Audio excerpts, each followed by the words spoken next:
Should we stop drinking for longevity? What happens to our Ikigai? That's something I'm going to talk about today, so stick around. Hi, my name is Hachiaki Takamiya. I am the author of the Ikigai Diet and Ikigai Biohacking. Okay, so Christmas is approaching. Are you going to drink some champagne for Christmas? Yeah. Okay, so let's talk about alcohol today.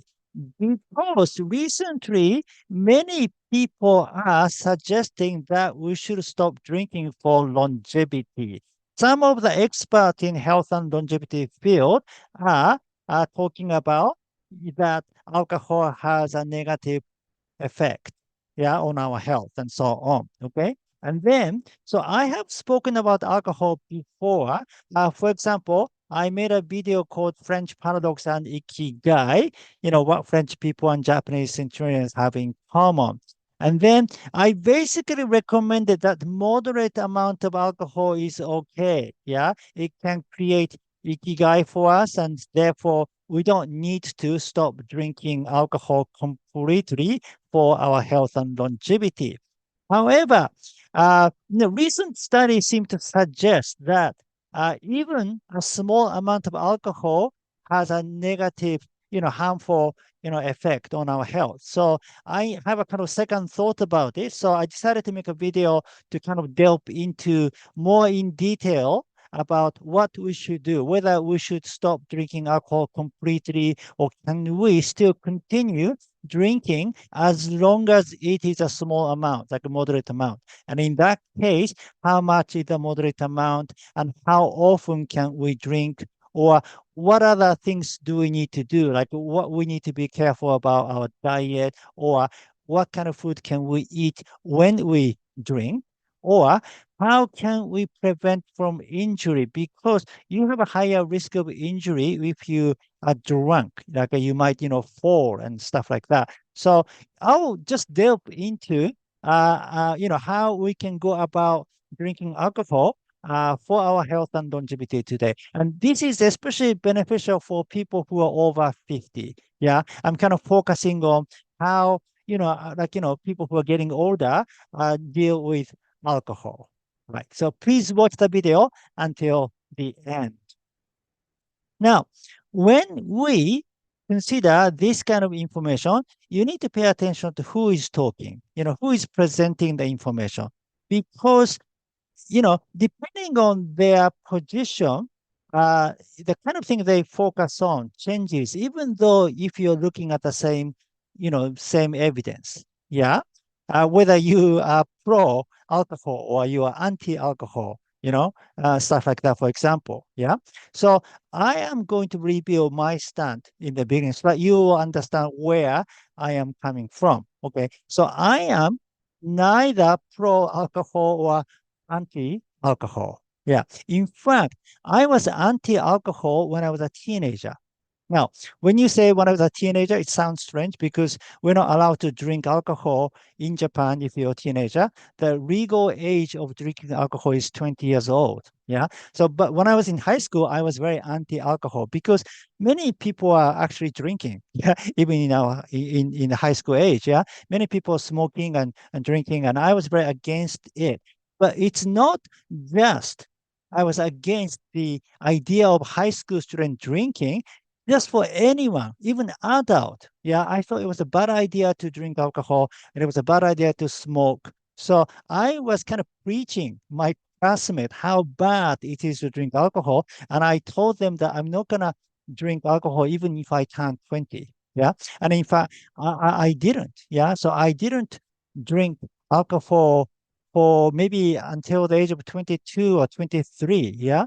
And I just didn't like the atmosphere of drinking in general. Like in Japan too, we have a sort of once you go to college, you have a kind of drinking parties, and in those parties, you kind of force others to drink. You have to sort of drink really as a part of kind of ritual type of thing, and you drink a lot. Yeah, you have sort of bottoms up type of style of drinking, which I hated.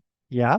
And so I avoided all those, drinking occasions but actually I went to England and then it was very different because nobody, forces you to drink. So I went to a pub and I just ordered a glass of lemonade, and nobody says anything. If you want that, that's okay. Or when you go to a party, it was just free. I mean, if you want to drink beer, you can. If you want to drink wine, you can. If you want to drink a glass of water or juice, that's also fine too. So I didn't have any pressure in England. I really enjoyed that atmosphere. And then I don't know why, but for some reason I started drinking. I started enjoying alcohol around 22 or 23.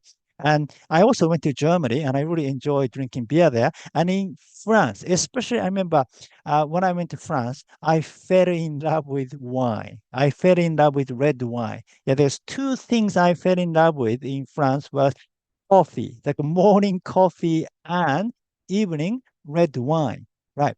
So since then, alcohol became part of my life. And then in my late 20s, especially, I think I kind of went out drinking, a few times a week. So it was a common thing for me to, I was back in Japan then, but common thing for me to just, drink regularly. And I mean, I didn't drink that much. I was never a heavy, drinker.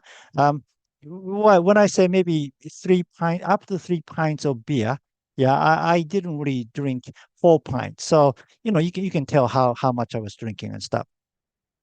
And then, but as you get older, of course, you don't drink so much. So I now don't drink that much. Um, for a long time, maybe I was drinking just one can of beer every night. Yeah, just a can of beer. So, which is a very small amount compared to many people. Yeah. And then, but now, well, I'm going to reveal how I drink today later. Yeah. But this is my stance. So I see the negative side of drinking alcohol. Yeah, I understand when people talk about how, alcohol can create problems. I understand it, but also I know the positive side of alcohol. How, people can enjoy drinking alcohol. People can have a great conversation with others when we drink alcohol too. Right. Okay. So and then this perception thing is quite important because I think Andrew Huberman, when he was being interviewed by Williamson, yeah, he said something like, sometimes people get into fights, yeah, when under the influence of alcohol. And so he was just lifting some negative aspect of alcohol. And then one thing he mentioned is about getting into fight. Yeah, which I understand because that can happen. However, this is more for young people, really. I mean, old people don't get into fights, do we? Right? Even though if we drink alcohol, right? And also, there's a cultural things too. Like in Japan, people don't get into fights when they drink. Yeah, because the atmosphere of a bar is quite different. So in Japan, we we have a izakaya. Our Japanese bar is called izakaya, and where we usually sit while we drink. So we have a tatami room like this, and we have a sort of sitting, table, and then we kind of sit on the tatami floor and then, drink and eat and stuff like that. I mean, but this is a bar, so it's a main thing is you come there to drink. So you do drink maybe, 3 pints of beer and stuff like that. But I have never seen a fight, izakaya. I've never seen anyone fighting in izakaya because usually you come with a group of friends or group of coworkers and you don't mingle with other people because usually you get into fight with strangers, right? You don't get into fight with your friends. So what happens in American bar or even English pub is, there are other customers there too. And then, you might bump into them or you might, step on their foot or, you know, you might chat up with their girlfriend or they might chat up with your girlfriend and then that how fight happens. But that kind of situation hardly occurs at Japanese izakaya. And also, Japanese people don't fight so much. At least when you're grown up, it's a teenage thing. I mean, if you're in a high school, yeah, you might get into fights, but once you're grown up, nobody fights in Japan. I mean, most people don't. Yeah, I mean, of course, there are people who might fight, but most people don't. It's a very different because this is the competitive culture I often talk about. I think America has this competitive culture and kind of macho culture. So if someone insults you, for example, you have to fight back. Yeah, you have to kind of prove that you are a man. Like, you have to kind of fight to kind of prove your kind of macho-ness or maleness kind of thing. But we don't have that kind of mentality in Japan. If someone insults you at a, bar like this, you don't react. You kind of ignore. Yeah, because you don't want to create problems, right? So you kind of ignore, and then you don't feel you are a loser. I mean, everybody understands it. In fact, people respect you that you didn't react and you are, you know, adult, you're mature individual to handle the situation, peacefully. So we have a different culture. So so it is kind of a quick to judge that people get into fight under the influence of alcohol. It is to do with the culture and mentality. So I think the competitive culture make people get into fight, not necessarily when they drink alcohol. However, it is true that alcohol does escalate the situation. So people get into more fights under the influence of alcohol. That is probably true, right? But when we think about something, we need to look at all those angles. That's what I would like to say. Okay. And then in all senior citizens or people who are over 50, most occasion you are drinking with your family members, yeah, or neighbors, or you don't really drink at a bar and stuff. So you probably don't get into fight, yeah, if you drink alcohol and you don't drink that much. Yeah, I think all those distinctions is when you waste it. But if you don't drink until you're wasted, it's a different story, right? Okay, so does it mean drinking a small amount of alcohol is good for you? Is it good for longevity?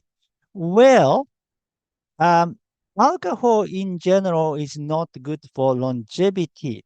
Remember, I talk about like prefectures in Japan, and Aomori prefecture is the shortest lived prefecture in Japan. It has the shortest average life expectancy in Japan. And the reason is has high salt intake, high number of smokers, and high number of heavy drinkers. So alcohol definitely affect your health and longevity, and especially heavy drinking. So heavy drinking definitely affect your longevity. What about mild drinking? Yeah, because when you look at the Mediterranean blue zones, such as Sardinia, Italy, and Icaria, Greece, yeah, they drink 1 to 2 glasses of wine every night. Yeah, but that's the kind of moderate drinking. So many people think a small amount of alcohol is not bad and it is even better for you. Yeah, better than not drinking at all. Yeah. And then when people think that, often they give examples of those blue zones. Yeah. So how come they live so long if they drink wine every night? Yeah. Um, okay. But now the data seem to suggest that is not the case. So, according to a WHO statement released in January 2023, no level of alcohol consumption is safe when it comes to human health. Yeah. So what does it mean? Now, so it is the alcohol that causes harm, not the beverages. So it doesn't matter the type of alcohol, whether it is a cheap alcohol or expensive one, as long as the beverage contains alcohol, it is harmful. Yeah. So basically it says alcohol is a toxic, psychoactive and dependence producing substance and has been classified as a group 1 carcinogen by International Agency for Research on Cancer decades ago. This is the highest risk group, which also includes asbestos, radiation, and tobacco. Alcohol causes at least 7 types of cancer, including the most common cancer types such as bowel cancer and female breast cancer. Ethanol causes cancer through biological mechanism as the compound breaks down in the body, which means that any beverage containing alcohol, regardless of its price and quality, poses a risk of developing cancer. Right. Okay, and then the risk of developing cancer increases substantially the more alcohol is consumed. Yeah. However, latest available data indicate that half of all alcohol attributable cancers in the WHO European region are caused by light and moderate alcohol consumption, less than 1.5 liters of wine, or less than 3.5 liters of beer, or less than 450 milliliters of spirits per week. This drinking pattern is responsible for the majority of alcohol attributable breast cancers in women, with the highest burden observed in countries of the European Union. In the EU, cancer is the leading cause of death, with a steadily increasing incidence incidence rate, and the majority of all alcohol attributable deaths are due to different types of cancers. Right. So this is suggesting that even a moderate amount of alcohol intake is not good for you. It has a negative effect, especially for cancers. Right. Um, and then Dr. Karina Ferreira Borges, yeah, who is acting as unit leader for non-communicable disease management and regional advisor for alcohol and illicit drugs in the WHO regional office for Europe. Yeah, so she explains we cannot talk about a so-called safe level of alcohol use. It doesn't matter how much you drink. The risk to the drinker's health starts from the first drop of any alcohol beverage. The only thing we can say for sure is that the more you drink, the more harmful it is. Or, in other words, the less you drink, the safer it is. Right. Okay, so that means so what we know from that is as for the effect on cancer, the type of alcohol doesn't matter. So this is for the cancer. Yeah. If you're talking about diabetes and things, maybe story is different.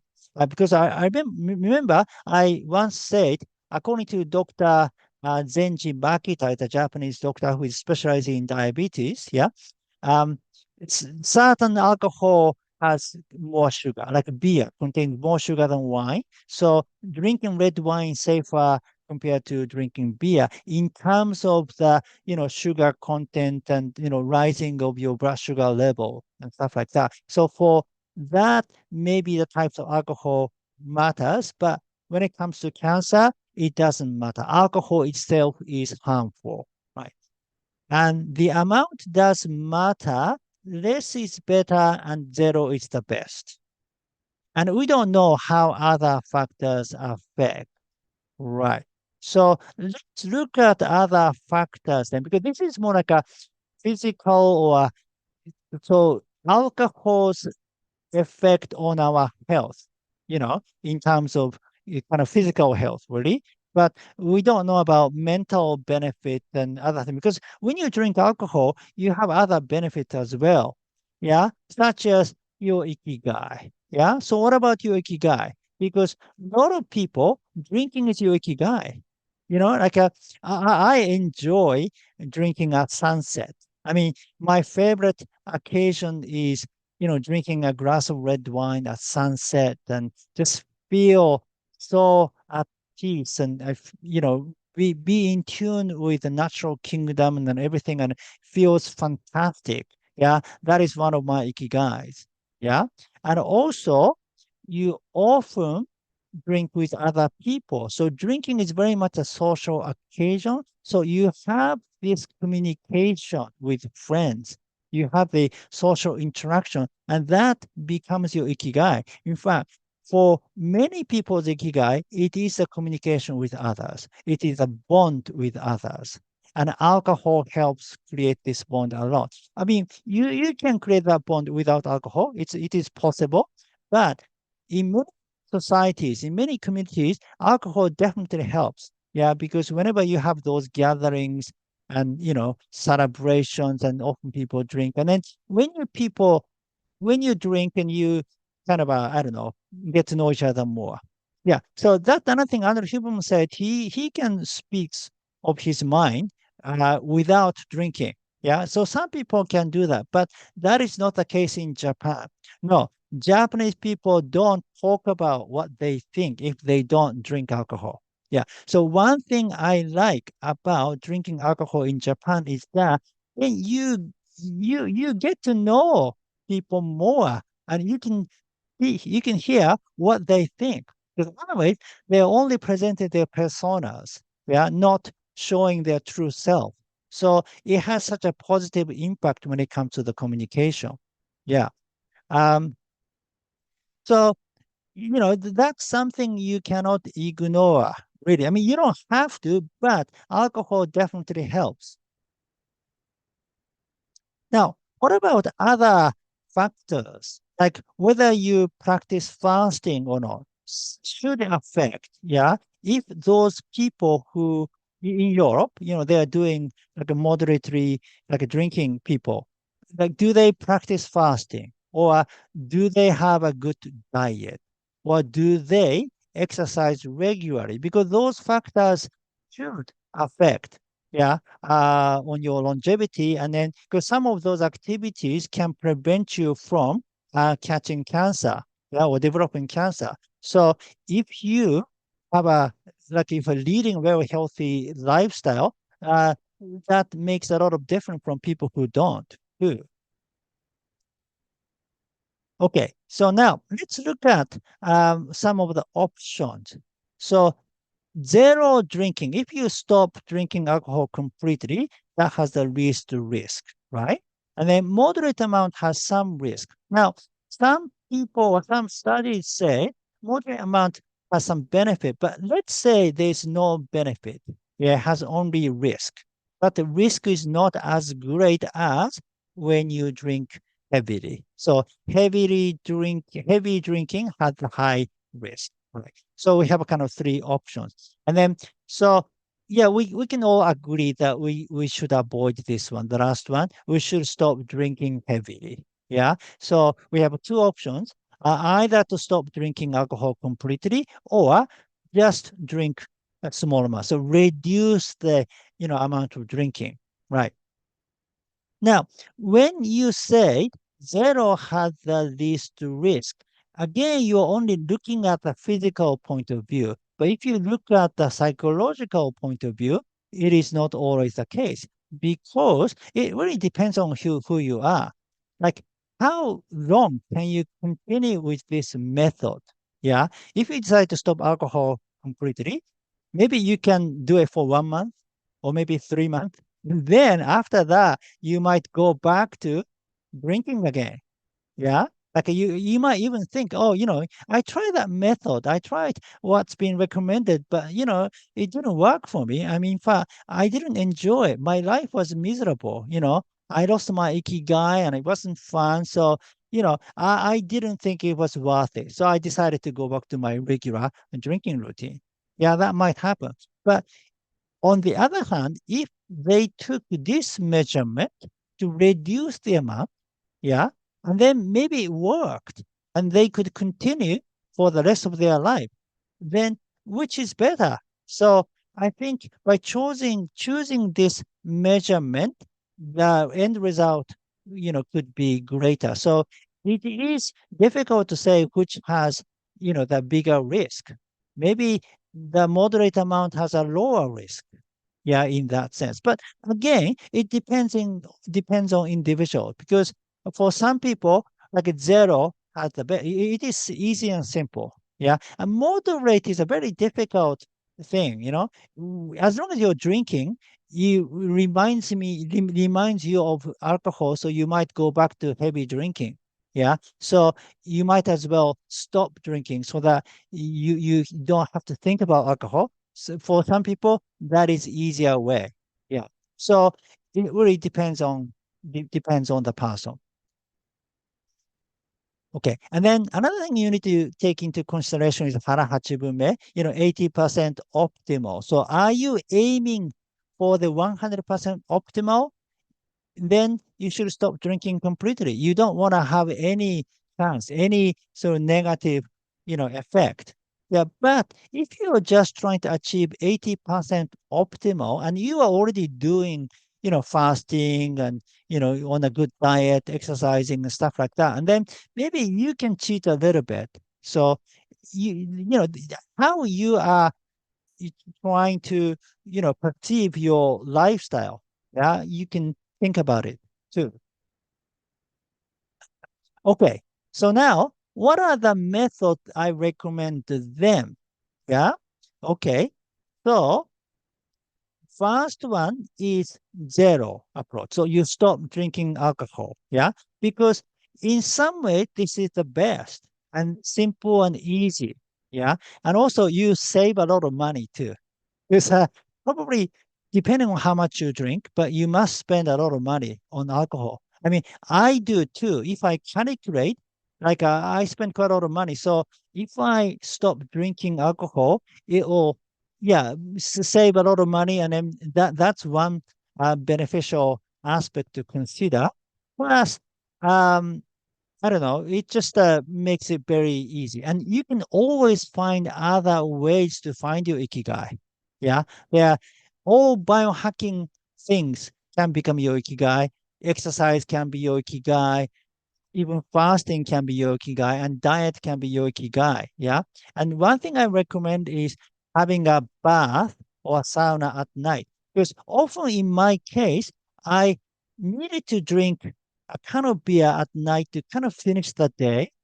After after my work, the beer was kind of a conclusion. It was kind of finale. And then so if I don't drink beer, I didn't feel my day was over. That kind of a refreshing feeling. But you can gain a similar kind of refreshing feeling when you have a bath or a sauna. Yeah. So stop drinking alcohol and then save some money and then you can buy sauna. You can kind of buy, build a sauna in your house and then that can help your life a lot more. That's one option. Yeah.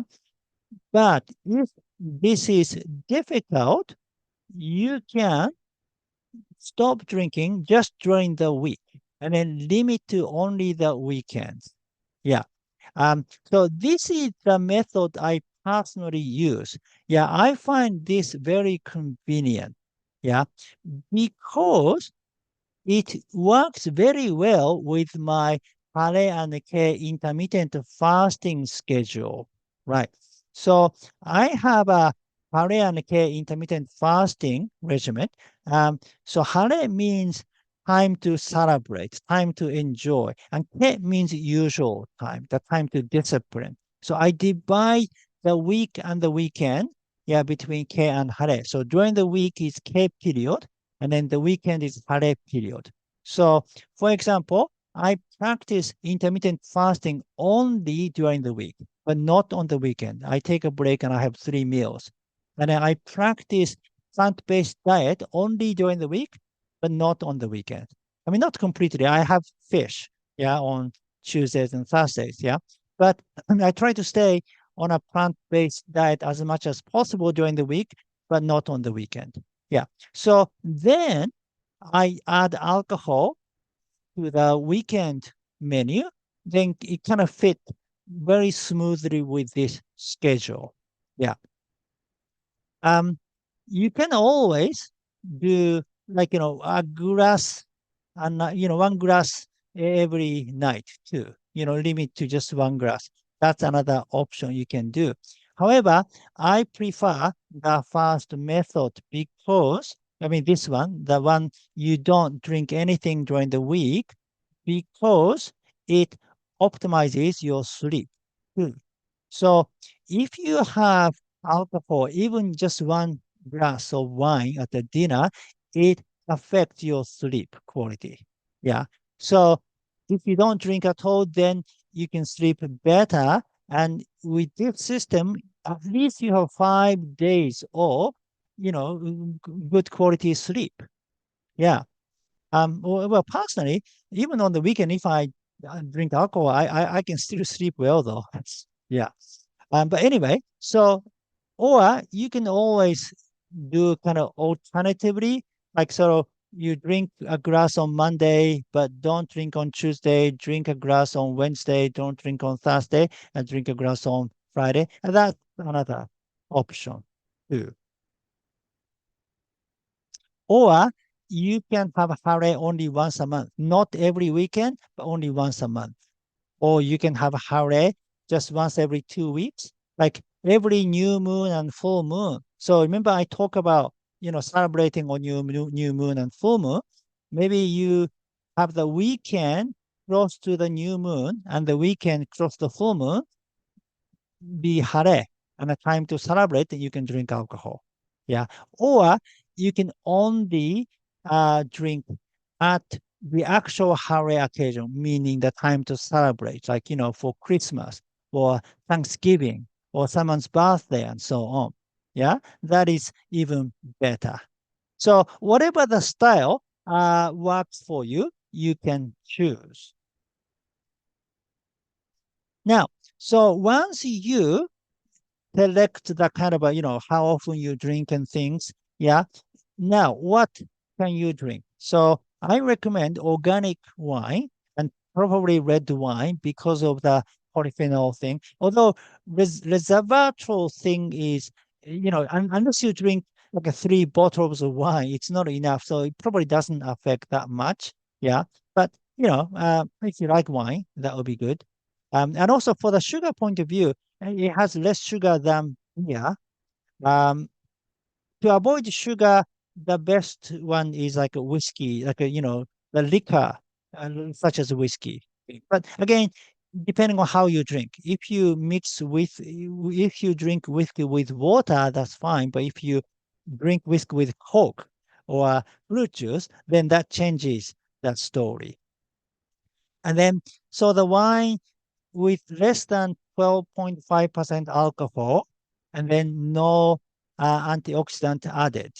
Yeah. And then you can drink maybe up to 2 glasses, but again, if you're only drinking it on the weekend, you might as well enjoy it. So, I mean, for some people, just 2 glasses is not enough, maybe 3 glasses. So I suppose you can just drink freely on the weekend as long as you're limiting it to the weekend situation. But again, it's the juggling, how much risk do you want to take and how much enjoyment do you want to take and stuff. And the other thing is drink a glass of water after every glass. So water helps reduce the effect of alcohol. So yeah, it is always said, it is said that it is good to drink water in between, but make sure that you drink a glass of water after every glass. Yeah. So in that case, even if you drink 3 glasses of wine, it reduces the effect. Yeah. And then make sure that you drink a glass of water at the end of your drinking. Yeah. Always finish with a glass of water. And then as for food, eat natto as a starter. So before drinking, eat natto because fermented food also mitigate the effect of alcohol. So it is good to have with your alcohol. So eat natto as a starter and then finish the drinking or the finishing the meal with miso soup. Yeah. Have miso soup as a finale. Yeah. In that way, you have a fermented food both at the beginning and the end. And then that is the same with the regular diet too. Eat a lot of fermented food on your regular diet. It might help. Yeah. And then just eat good food in general. Yeah. So yeah, practice fasting. Yeah. Good diet and exercise. They all help to prevent you from catching cancer or developing cancer. So it might mitigate the negative effect of alcohol. Now, injury prevention, because when you are drunk, you have a higher chance of falling and stuff. Yeah. And when you're young, even though you're wasted, you kind of fall down. It's not a big deal, right? But it is a big deal now for us. Yeah. I mean, falling can, you might die. Yeah, if you fall, by accident. And also, if you're in a bedridden situation and you won't be able to do your exercises and you get weaker and eventually you develop some diseases, you might die. So falling is very dangerous. We need to prevent from falling. And then, yeah, definitely alcohol puts you in high risk, especially if you're wasted. So try to avoid being wasted as much as possible at old age. Yeah. So if you're over 50, yeah, even if you choose to drink, don't drink to the point that you're wasted, that you cannot even remember or you cannot even walk properly. Yeah. So be conscious. You can drink and enjoy, but still, be conscious and able to walk smoothly. Right. And if you want to drink a lot, then better drink at home. Yeah. So when you go to a bar or some places, you have to, go home, right? And then either going home by train or by bus, but you have some chances of falling. So it's better to avoid those situations. So if you drink a lot, you may want to drink at home or go with someone who is sober or someone who is young or someone who can support you while you're walking back home. Yeah. So anyway, whatever you can, you want to kind of prepare for it. Yeah. Before drinking, make sure that you are safe from falling. Yeah. And the other thing is placebo effect. Not many people talk about this. Yeah. Uh, so people all look at evidence and data and this creates this type of cancer or this type of disease has this much risk and so on, but sometimes knowing all those things is not beneficial for us because if you think, oh, alcohol is very bad for us, it's killing us, it's creating cancer, it will become like that. Your mind will make you like that. So sometimes, it's good that you don't know. Yeah, the problem with all those, I don't know, the evidence-based approach is like once you know it, you you always think about it and you become neurotic. Yeah. And then being neurotic does not help for your health and longevity. The many of the centurions I have thought about come across, after studying are very easygoing. They're not neurotic people. They don't care about small details. They are relaxed people and then, they're usually happy about more things. Yeah. But when you calculate your, nutrient and all those things, you tend to be neurotic and that had a negative effect for your health and longevity. So placebo effect is very important. You need to pay attention to this one too. Yeah. So the bottom line is enjoy your life, whether you choose to stop drinking alcohol or limiting the amount. Yeah, just enjoy your life and feel good about your decision. Yeah, you are doing okay because you are exercising. You are on a good diet and you practice fasting. Yeah, so do not worry too much about all those information. Yeah, it's look at the Centenarians. Yeah, there are good examples in Sardinia, Italy, and Icaria, Greece, and then just feel fine and be happy, and that is the most important thing, right? Okay, so um, for more detail about how you can drink, plus how you can eat in general, like breakfast, lunch, dinner. Yeah, please read the Ikigai diet. Okay, that's it for today. Thank you for watching. Again, my name is Hachiaki Takamiya. I am the author of the Ikigai diet and Ikigai biohacking. If you like this video, please give me your thumb up and subscribe to my channel. And please leave your comment. Yeah. So what are you going to do with alcohol? Are you going to stop drinking completely, or are you going to, limit the amount, or are you not going to care at all? Yeah, right. Okay, so have a great winter solstice. Winter solstice is on Friday, yeah, and then enjoy your holiday season, yeah. So I will take a break on Friday and next Monday. So the next video I'll be uploading will be on Wednesday next week, the 27th of December. So yeah, I'll take a break during the holiday time. Yeah. So have a happy holiday and enjoy drinking. Maybe for the holiday. Yeah. I mean, please enjoy drinking and food and eat natto. Right. Okay. Live with your Ikigai.